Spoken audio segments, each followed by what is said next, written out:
Well, a very big welcome to Michaeled Up with me, little Michael Owen, and today I'm really gonna put the pressure on PGMOL chief Howard Webb, aka Lord Voldemort from the Harry Potter films. Look, Howard, I'm really gonna put the pressure on you, so you know you're gonna feel it. You're gonna feel the heat. So, okay, we're going to talk about some of the very controversial VAR decisions. We're going to start with the James Tarkowski handball, as we can see on the screen. And look, you know, to explain to the viewer, a hand is this, and it's got a thumb and four fingers. And if the ball hits the hand, it's called a handball. Not a football or an elbow ball, but a handball. Just to explain that for you. That's why I'm here. Howard, why on earth was this penalty given against James Tarkowski in the Leeds versus Everton game?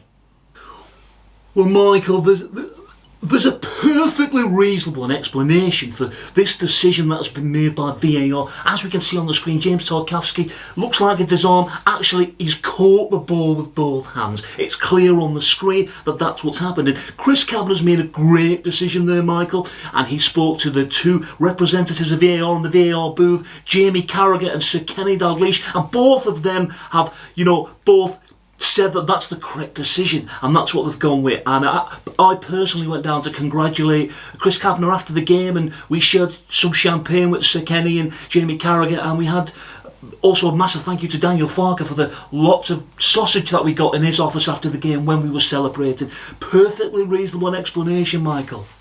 Well, Howard, that's a perfectly reasonable explanation. Absolutely brilliant explanation. You really can't argue with that one. I think we're best to just move on, really. We're going to move on now. We're going to talk about the Eze goal for Crystal Palace, a free kick right into the top goal, a corner of the goal.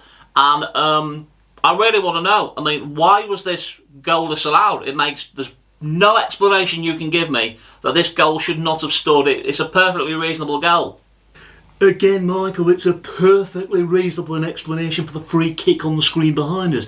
Now, this rule came into play a long time ago, at least 2 minutes after the Eze free kick went into the goal, and I made this rule when I was sunbathing in Barbados on a lovely super yacht that my lovely friend Todd Bowley had set up for me, and I just felt it was the right thing to do. I didn't like the, Gay, I think he sneezed on one of the defenders, and that's a rule that has come into play, and that was the reason that we just. And again, thank you, Todd, for putting the kids through private school. Really appreciate that. But that's a perfectly reasonable explanation, Michael.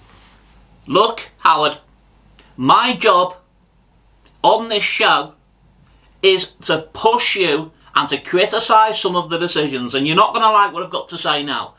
Now, if Eze hits that free kick over the crossbar, that goal still wouldn't have stood, would it? Well, Michael, you've really put me on the spot here. I didn't expect to be grilled this much, but you are correct. Well done. If the ball goes over the crossbar, that would mean it doesn't go in the net. Therefore, VAR would disallow the goal. I'm sweating buckets here, Michael. You really put me under pressure. Told you, the viewers at home. I told you I wouldn't let him off. We're going to move on. We're going to talk about the Bournemouth-Liverpool game, the handball. The handball, clearly you can see. I mean, why was the player not sent off? It's a clear handball. There's no explanation you can give me, Lord Voldemort. Please explain.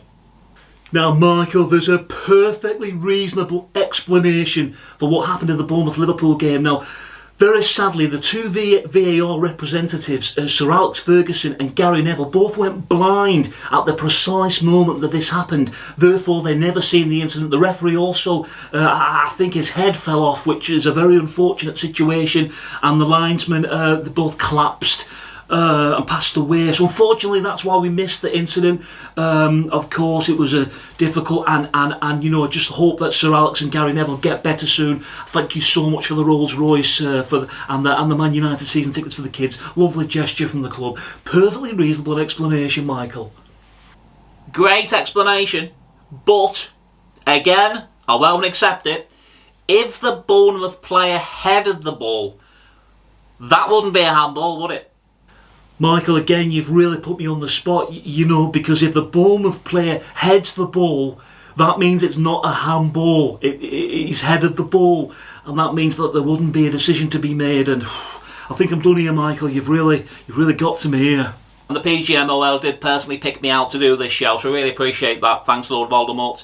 But we'll be back next week for more Little Michael'd Up, where we'll discuss, obviously, guaranteed more really poor VAR decisions, just so, you know, this baldy get next to me can get himself on the telly, because that's what it's all about, really. So thanks very much, and we'll see you next week for more Michael'd Up. Thank you.